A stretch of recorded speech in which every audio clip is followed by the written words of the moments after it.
Sunday of ordinary time.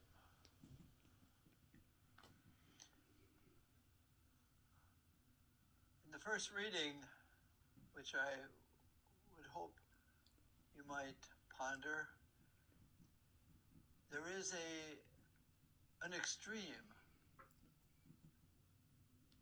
The writer of this poem from the Book of Wisdom said, I preferred prudence and wisdom to power and wealth.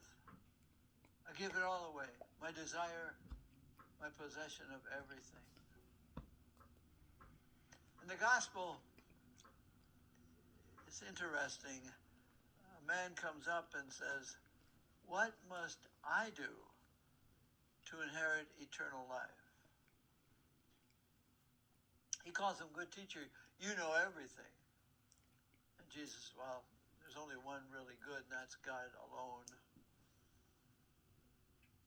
But he says, you know what? You know what you should do? You've already done. You've kept all the commandments. You have the tickets. You have the validation. You have the graduation certificate. And you've done them. You haven't killed, committed adultery. You've got the tickets. You've done it. But one thing you lack. You think that by keeping the commandments, by keeping the law, that becomes your riches. That becomes your value. That becomes your identity. You are a law keeper. And you ask me, as part of your business with God, what else must you do? So you have all the tickets, more than anybody else. Then Jesus said, well, and he says to Peter and the apostles, one thing you lack, you got to leave mother, father, wife, children, house, land. You have to leave everything that was precious to you. And the man's face fell, and the apostles are saying, how can this be? Can't do that. He said, yes, everything is possible with God. What can God do is the question. He says, what must I do?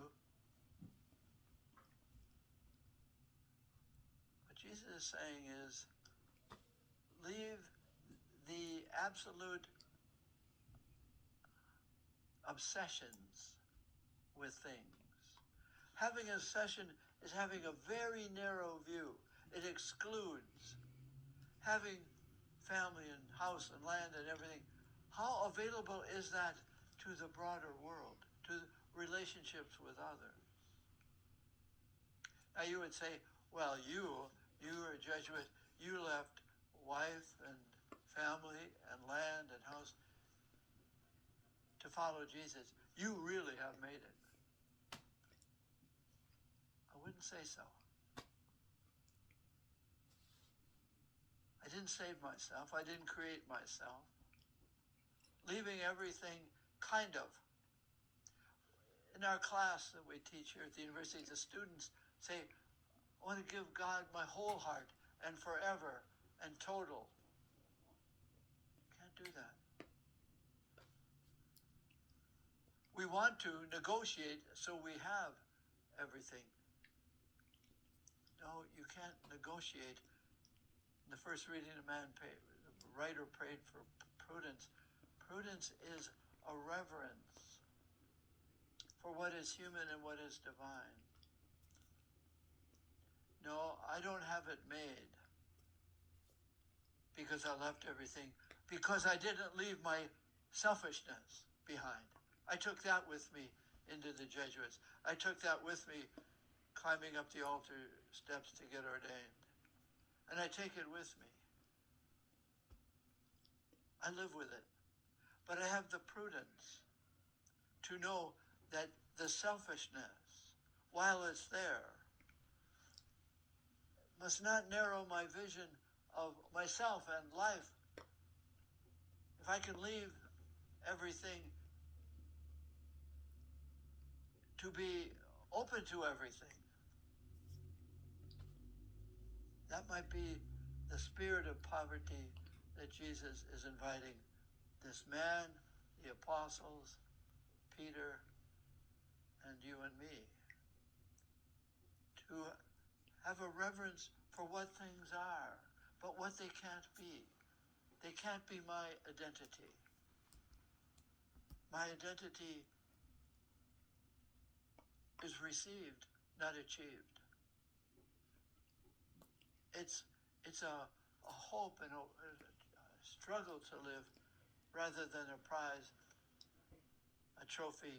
Eternal life is a trophy given to those who have all the tickets. Every time we receive the Eucharist, we receive our worthiness, we receive our dignity, and we receive our participation in eternal life.